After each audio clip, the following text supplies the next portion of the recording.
Halo semuanya, perkenalkan nama saya Seprianti dengan NIM 2065174. Saya dari kelas 3D Akuntansi Manajerial. Di video kali ini saya akan membahas salah satu kasus yang berkaitan dengan kecurangan berupa memanipulasi laporan keuangan yang tercatat dalam sejarah kasus kebangkrutan terbesar dan yang paling rumit di dalam sejarah Amerika Serikat, yaitu Enron Corporation. Jadi, tonton videonya sampai habis ya. Enron Corporation adalah sebuah perusahaan energi yang terletak di Houston, Texas, Amerika Serikat. Perusahaan ini dibentuk oleh Kenneth Lay pada tahun 1985 dan bergerak dalam bidang listrik, gas alam, bubur kertas, dan kertas. Seiring berjalannya waktu, pada tahun 1992, Enron merupakan penjual gas alam terbesar di Amerika Serikat dengan laporan laba sekitar 122 juta dolar. Dan untuk memperluas perusahaannya, Enron mempunyai strategis bisnis yang disebut diversification, yang dimana mengoperasikan berbagai aset. Dan sejumlah penghargaan bergengsi pun pernah didapatkan oleh perusahaan Enron. Enron pun pernah dinobatkan sebagai America's Most Innovative Company selama 6 tahun berturut-turut. Kantor akuntan publik Arthur Andersen adalah perusahaan jasa akuntansi yang terletak di Chicago, Amerika Serikat. Kantor ini merupakan konsultan manajemen dengan bayaran yang sangat mahal, sehingga memunculkan kurangnya independensi dalam proses pengauditan laporan keuangan Enron.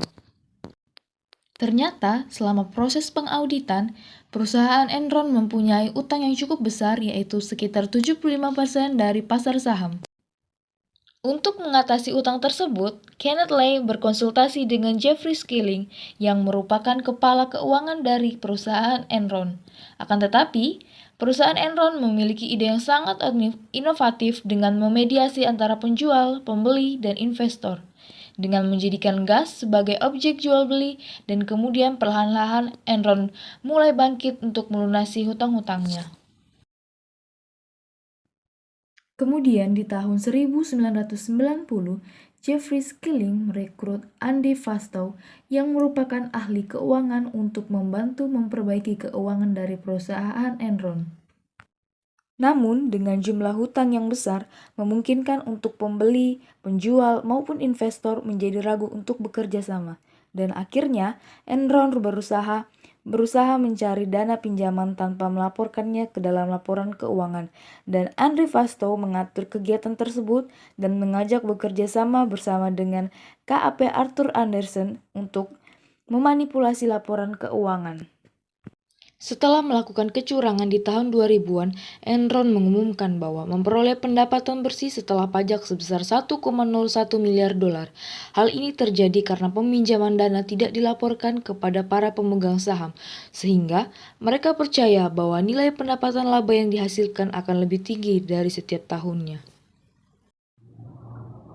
Namun, di pertengahan tahun 2001, saham Enron mengalami penurunan, dan Sharon Watkins selaku wakil presiden Enron menyadari bahwa ketika harga saham turun akan tidak bisa mengembalikan utang pada laporan keuangan. Nah, ia khawatir ini akan menjadi resiko yang akan menjadi besar pada perusahaan Enron. Di tanggal 2 Desember 2001, Enron mendaftarkan kebangkrutan perusahaannya ke pengadilan. Hal ini disebabkan karena banyaknya masalah perusahaan, seperti hutang yang tidak tercatat di dalam laporan keuangan, sehingga hal ini menjadi ketidakcocokan saat dilakukan konsolidasi yang dapat mengakibatkan nilai ekuitas perusahaan jatuh.